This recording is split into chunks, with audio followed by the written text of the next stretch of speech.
Hi guys, James at Rampant Lion Reviews again for you today with another beer review. For this one we are going to stick to Sweden and we're going to head up towards Gothenburg once again. Göteborg, as you would say in Swedish, the Swedish craft beer capital up there on the west coast. I've got to say it with the Gothenburg beers now, tradition, catchphrase, all of that nonsense. But we're going to return to one of my favourite Swedish breweries, and this is a style of beer that I don't think I've ever had from these guys, so that makes me very, very curious about this one. For this review then, we are going to head a little bit out to the east of Gothenburg and we're having a look at another beer from Bryggeri. So this particular beer is called The Woods. It comes in at 6.5% ABV and this is part of the new Bite series of West Coast IPAs that Bryggeri are releasing. So yeah, this one I think should be really, really interesting. This is one of two beers that they released as part of the Lokal Småskaligt assortment for September of 2020. The other one is called The Tropics, and that is also a Bite Series West Coast IPA. You will see that reviewed in a few videos' time. But yeah, I'm really excited for this because, as I've told you before, Bryggeri I think are one of the most capable breweries in Sweden. These guys try lots and lots of different styles and they always tend to do pretty damn good at it actually. So yeah, I'm really hoping that this one is going to be a proper classic West Coast IPA. So fingers crossed this is a good beer, because I have had ones that have been, you know, they just haven't had the bitterness. They've been good in terms of flavour profile, but they haven't had the bitterness that I think that this style really needs actually. But yeah, definitely cool to see that Bryggeri have a dedicated series to this beer style now. You know, they've got the Fresh and the Crush series, which are their New England beers. They've got the Bite series. They've got a few other kind of series in there as well. This brewery, of course, made its name when it came to like fruit beers and sour beers and stuff, along with big imperial stouts. And it's only more recently that they've started to do the different IPAs and things like that. But I have been complaining on the channel for quite a while that there's not enough West Coast IPAs out there and there's not enough black IPAs out there as well. So I'm glad to see that they are making a little bit of a resurgence actually. I'm glad to see that they're back because, you know, everyone's doing the New England hazies these days and they are good, but I do miss the blacks and the West Coast IPAs as well. So yeah, it's great.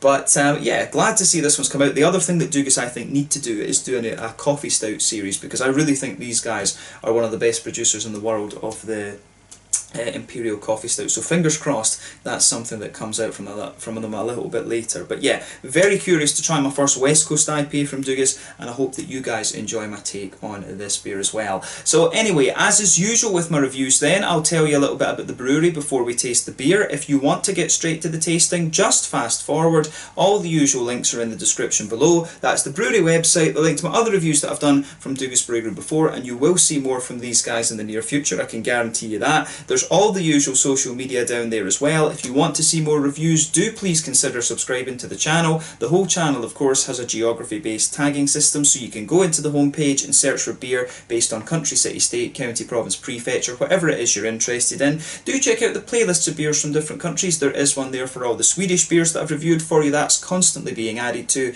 And as always, please do get in touch and let me know some of the other beers and breweries that you guys would like to see me review. It's always great to hear from you guys that are watching the videos, and the support that you show the channel is hugely appreciated. So anyway, to tell you a little bit about Bryggeri then, on to my brewery notes once again. So as I've mentioned to you already, Bryggeri are based in Landvetter, very close to the airport on the outskirts of Gothenburg on the west coast of Sweden, and the brewery was established back in 2005 in Mölndal to the south of the city by Mikael Engström Bryggeri back in 2005. So a few years previously, Mikael had met an Englishman who was selling second-hand breweries, and this really got him thinking about brewing his own beer. So he went on and studied the very complex Swedish alcohol laws, visited various other breweries around the country, and he started buying up equipment to put together what would become his own brewery. And doing this culminated in the opening of the first brewery in Mölndal back in 2005, as I said.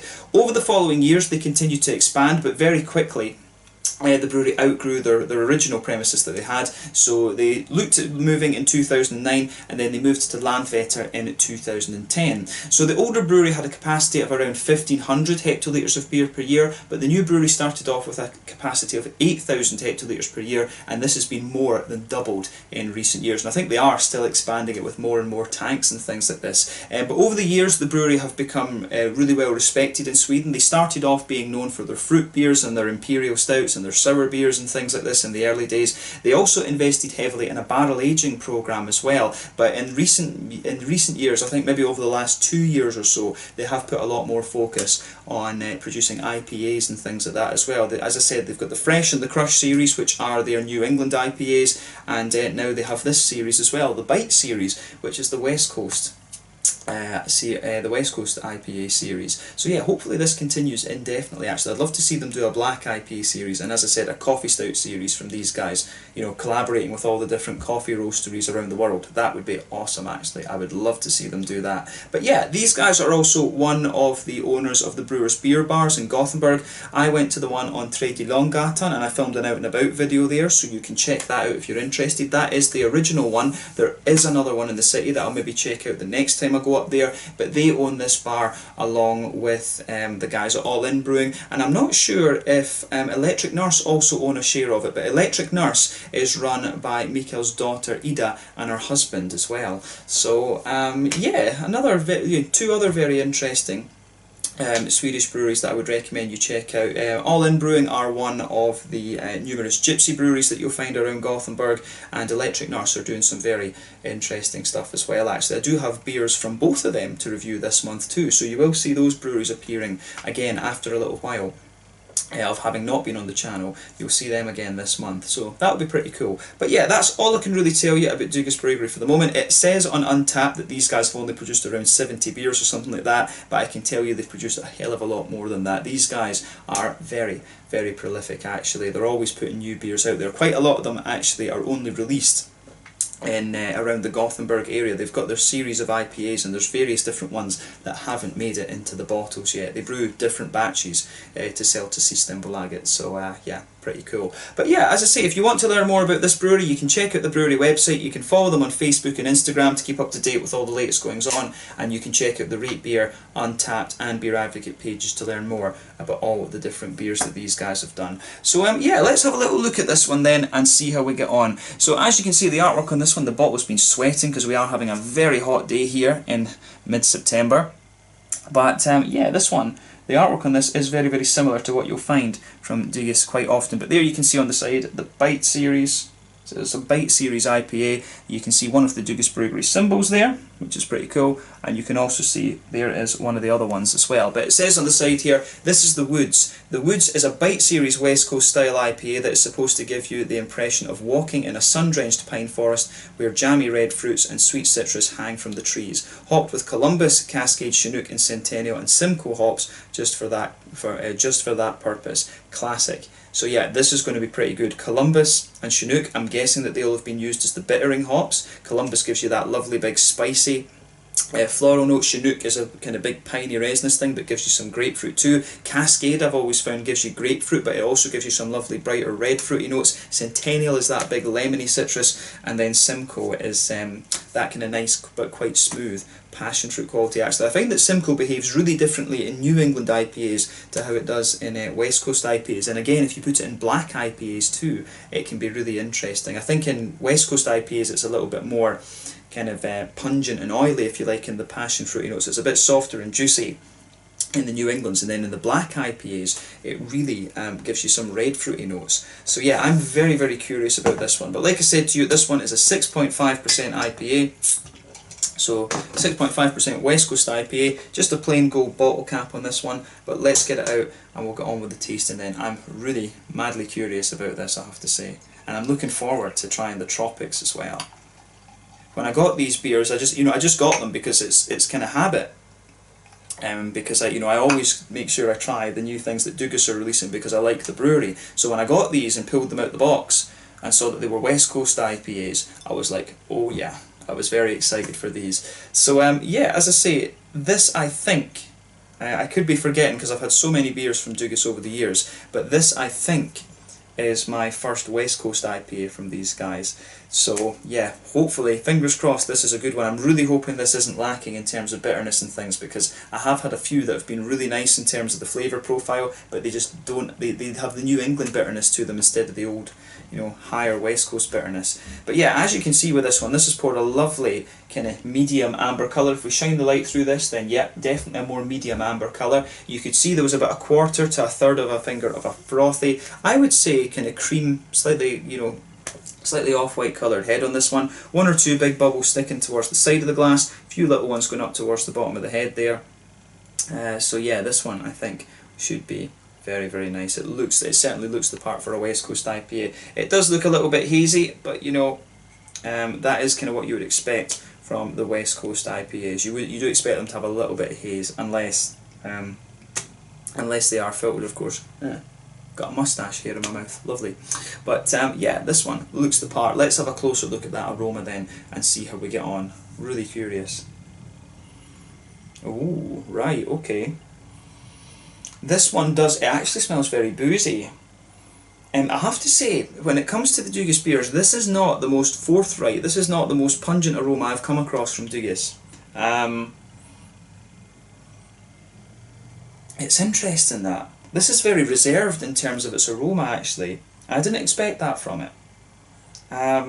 So yeah, the first thing I'll notice about this one is that you do get the malty notes, I think, are what really strike me first. I mean, you can smell a little bit of a kind of bready character to this one. You do get a little bit of that slightly boozy caramel that's kind of, it's the sort of trademark, if you like, of the West Coast IPA. There's a few biscuity notes to it as well.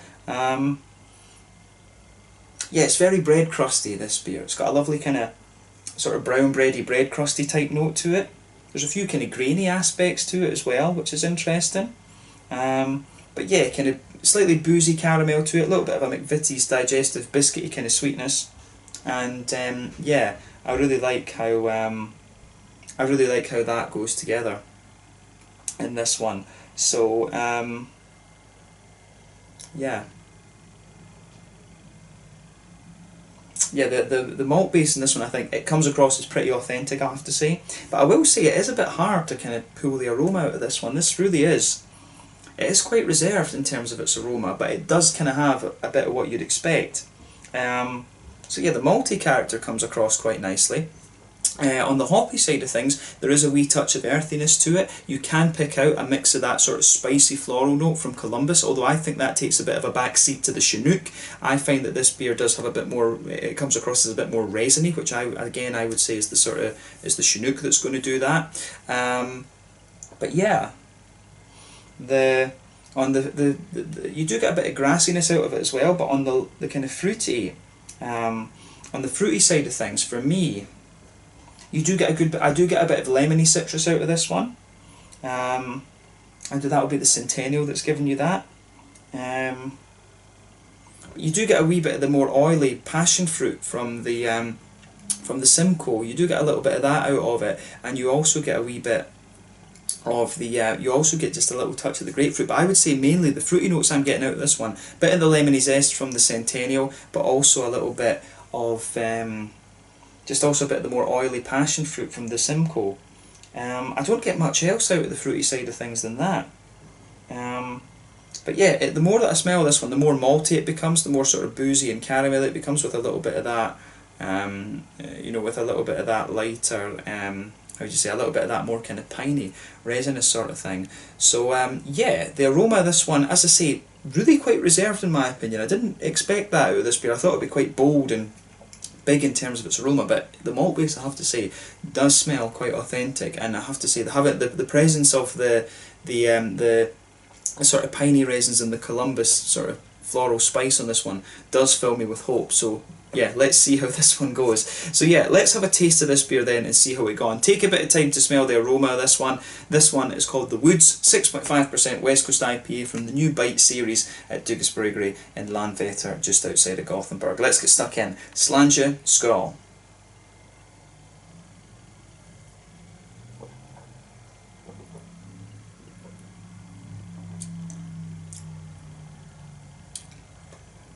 Oh yeah, right, okay. Oh, this one, you can feel the bitterness building on this. That's interesting. That really is interesting, actually.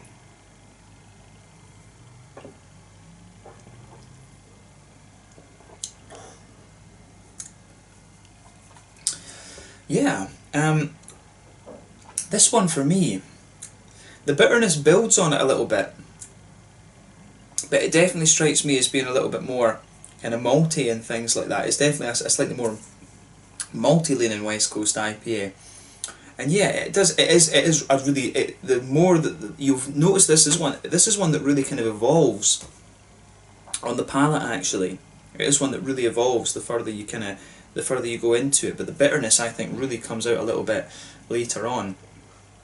I would say that this one is lower in the bitterness than the classic West Coasters were.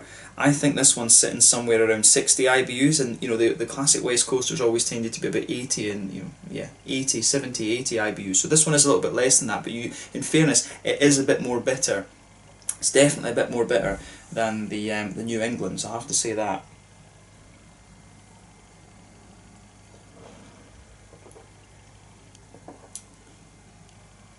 But I have to say, the more you drink of this, the more kind of piney and resin it becomes. The flavour profile of this is really nice, actually, but I'm just being a bit of a stickler because it's not quite as bitter as I'm used to. This is quite interesting for me, because normally with the Dugas IPAs, they usually come in and they're pretty straight up and they stay like that. This is one that I think really evolves on the palate a bit more. You can really feel the flavour of this one kind of changing as your mouth adjusts to it. So that's an interesting point to make about this beer. Definitely. So yeah, let's try and break that down then, because at this point you've seen me take a few sips of it now. You really start to get the Centennial and the Chinook kind of pushing their way out of this one, which is great. I like that. So yeah, straight away with this beer, across the middle of the palate, then you get a little bit of that kind of bread crusty quality, that nice kind of smooth bread crusty note that kind of forms the basis of a lot of West Coast IPAs. If you go towards the back third of your palate, you can feel the beer is a little bit more kind of grainy. If you like, you can feel there is a little bit more of a kind of grainy, bready sort of thing in there. So you really get that. You really get a bit of that out of this one. The breadiness is a little bit thicker on that back third of the palate, but then as you move into the middle third of your palate, you can feel the breadiness just gets a little bit kind of crisper, if that makes sense. It does get a little touch more grainy. And then on top of that, you've got a little kind of oily circle type thing, and that's your brown sugary notes out of it. In the very centre of the palate, it's quite a slightly darker, more boozy kind of caramel, but as you move further out from it, it gradually becomes a little bit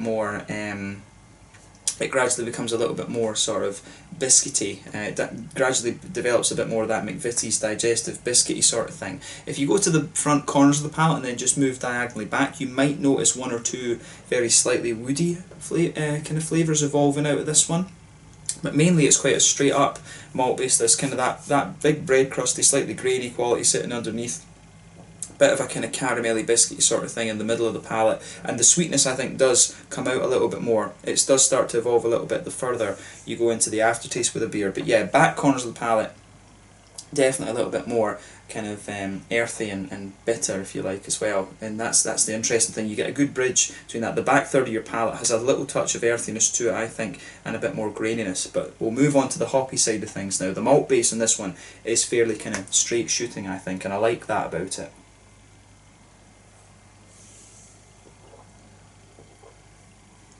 It actually reminds me of a few of the German, the German craft brewed IPAs that I had a couple of years back. It really reminds me of that. But yeah, back corners of the palate then, as I say, you get a little touch of earthiness out of the beer, but very quickly as you move further forward from that, you get a mix of that kind of big, spicy, floral aromatic note from the...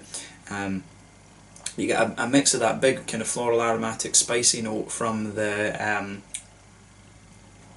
From the Chinook and the Columbus in this one. It's actually really interesting because behind it, it's almost like the Chinook kind of sits a little bit behind the. It's just like the Chinook sits behind the Columbus a little bit, because it really gets very spicy, I think. But you can feel the kind of more lingering dankness out of this beer. I think that the piney resin, I think, starts to take over a little bit as you reach the front corners of the palate, but the spiciness just sits a little bit further back on the sides of the palate as well. But then round the very front curve of the tongue, it's a little bit lighter and more grassy, and then behind that, of course, on that front third of the tongue, that's where you get the nice oily bubble where the juicy fruity esters start to push their way out of the beer, and that's really nice actually. I like how that goes together.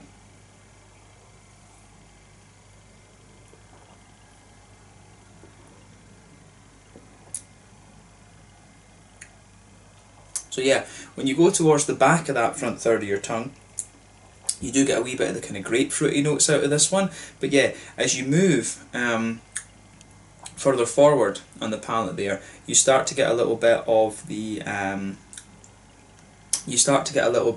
the more kind of, how do you say,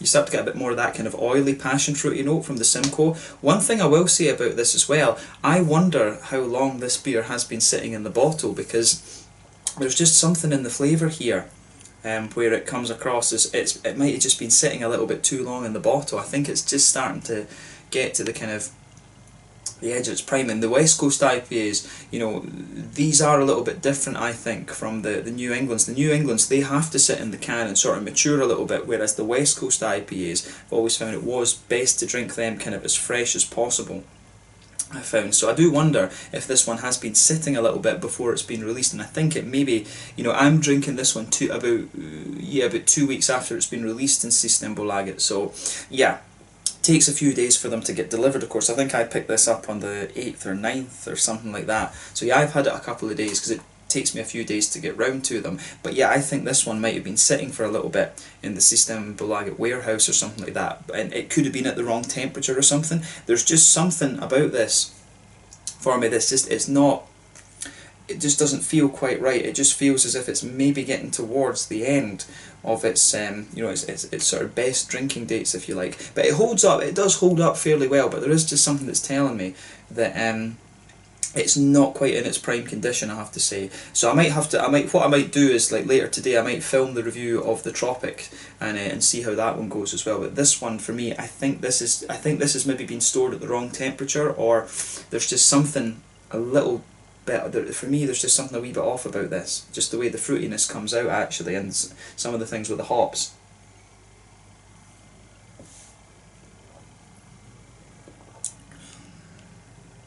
And I wonder, maybe that would go some way toward explaining why the aroma wasn't quite as bold as it might have been. So yeah, but yeah, with this one, the as you move kind of further forward on the palate, there's, I say, you get a bit of the darker grapefruit at the back, at the back of that front third of your tongue. You get a wee bit more of the kind of oily passion fruit there. You do get those big pungenty notes, and Chinook will be contributing to that. Chinook will be contributing to that. The Simcoe will be contributing to that as well, but and I guess Cascade will too. But then as you move further forward from that, you start to get those kind of brighter, almost slightly kind of figgy notes that you get from Cascade. You can feel the Cascade just on the kind of front part of that front third of your tongue, but then around the very front curve of the palate, you can feel the Centennial just kind of raising its head a little bit. It's got a little bit of a kind of citrusy.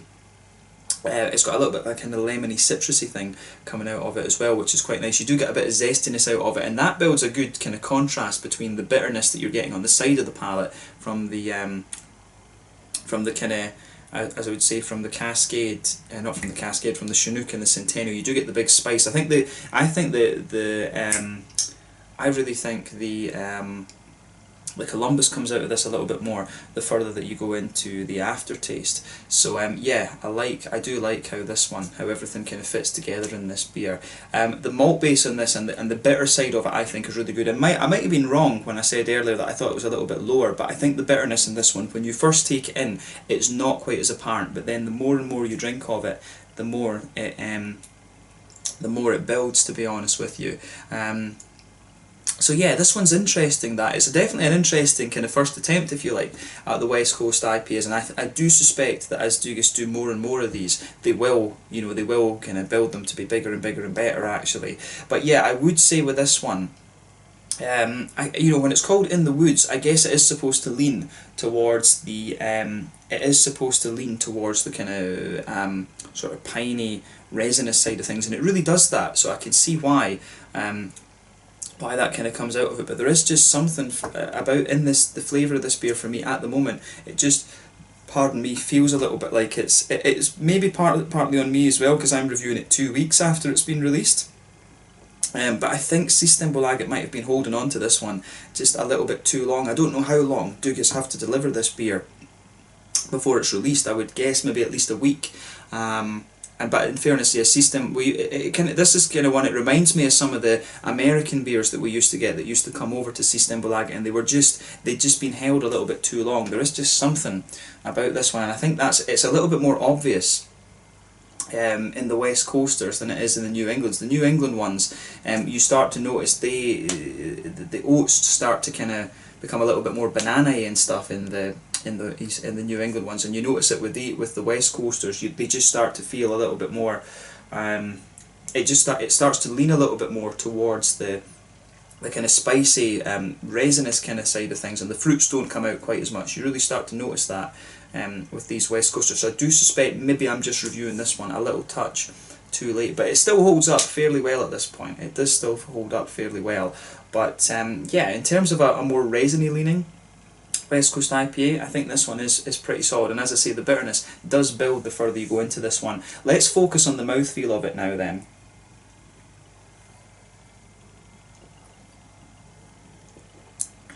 But yeah, on the mouthfeel side of things, then it's got the oiliness. It does have the oiliness that you want from a West Coast IPA, and it does have the bitterness. I think I jumped the gun a bit earlier when I said it was a little bit lower in bitterness than I would want. But yeah, so yeah, with this one then, the mouthfeel, I would say, I describe this beer as kind of mid-bodied, towards the top end of mid-bodied. It is only 6.5%. We do have to remember that as well. It's not as I'm used to drink the New England IPAs. The more oily ones tend to be the 8%. You do need to remember that with the West Coast IPAs, the whole style is quite oily by comparison. So yeah, that is one of the things. But yeah, with this one, I would describe this as being quite mid-bodied. The carbonation is very smooth. The mouthfeel is a combination of wet and oily. With this one, it does have a good bitterness to it. I think it sits about 70 IBUs. It might even be more than that. It might even be a little bit more than that.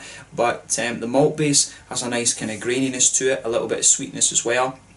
Comes across as quite light, but I think this is one of the beers that it could be a little bit oily. But I have noticed that about Dugas. They do quite like a light mouthfeel. They do like their IPAs to be a little bit lighter in the mouthfeel compared to some other breweries. So that is one thing that you have to kind of realise with Dugas. I think their IPAs are lighter in the mouthfeel compared to the likes of Stigbergets and OO Brewing and things like that. So yeah, bear that in mind when it comes to this brewery. Their mouthfeels on the IPAs are a bit lighter. But yeah, this one for me, the malt base has a nice graininess to it. There's a little bit of that sweetness there. The sugars that you get out of this one are a little bit more oily, and you've got a nice bit of a kind of oily fruitiness out of this one as well. But overall, I would describe this beer as being a really floral and kind of spicy, sort of floral and spicy resinous IPA. When it's called In the Woods, that kind of makes sense. But there is just something for me about this beer. I think Systembolaget have stored this a little bit too long. As I say, I don't know what the delivery regulations are, but I think maybe Dugas need to deliver these a little bit later to Systembolaget, or Systembolaget need to request that they or needs to allow them to be delivered a little bit later, I guess is probably a more accurate thing to say. But yeah, as far as it goes, if you like a nice big resinous West Coast IPA, this one is pretty solid in that sense. So yeah, I'm really curious to see what the Tropics one is going to be like, because I suspect that one will be a little bit more fruity, and probably releasing these two at the same time as what Dugas want to do. They want one to be a little bit more fruity and things, but they want one to be a little bit more kind of dank and resinous and just give you kind of food for thought, actually. So yeah, quite interesting, to be honest with you, to try these two. It'll be interesting to see what the other one's like as well. But yeah, this was a really nice introduction to Dugas Brewery's West Coast IPAs. As I say, just I think a little bit something with the storage hasn't been quite right with this, and maybe it's just because they've done New England's for so long at the moment. But yeah, we'll see how it goes. But yeah, this was really interesting to review this one. I enjoyed doing this and trying a West Coast IPA from Dugas, so I'm really curious to see how this series evolves over time, because they really do. You notice that with this, I've noticed that with the Crush and the fresh series, the beer style really evolves as you go further along with time, so fingers crossed the same thing happens here. But this was a really nice introduction to the style from Dugas Bryggeri, and I hope that we can review more of these after this month. So yeah, let's leave it at that. This one was called The Woods, the first of the Bite series that I'm reviewing for you here on the channel, a 6.5% West Coast IPA, definitely more of a definitely a proper old school IPA in a lot of senses, and leaning towards that kind of spicy, that sort of spicy floral and piney resinous sort of thing. So yeah, have a go at this one for yourself and see what you think. I'm not sure if there will be more batches of this released a little bit later in the month. Maybe I just got the end of one of the first lot or something that they put out, but yeah, an interesting one to review for you, and I hope that you guys enjoy my take on this one as well. So let's leave it at that. Thank you again for watching my beer reviews. Until the next time, please like, subscribe, share, all the usual YouTube stuff. Let me know your own thoughts on this beer in the comment section below. Let me know what your favourite beers are from Dugas Bryggeri as well. I hope that you guys enjoyed this one. Do let me know your own thoughts on the beer in the comment section below, and you'll see the Tropics reviewed in a little while. Slàinte, skål, make sure you check out Dugas Bryggeri. Cheers.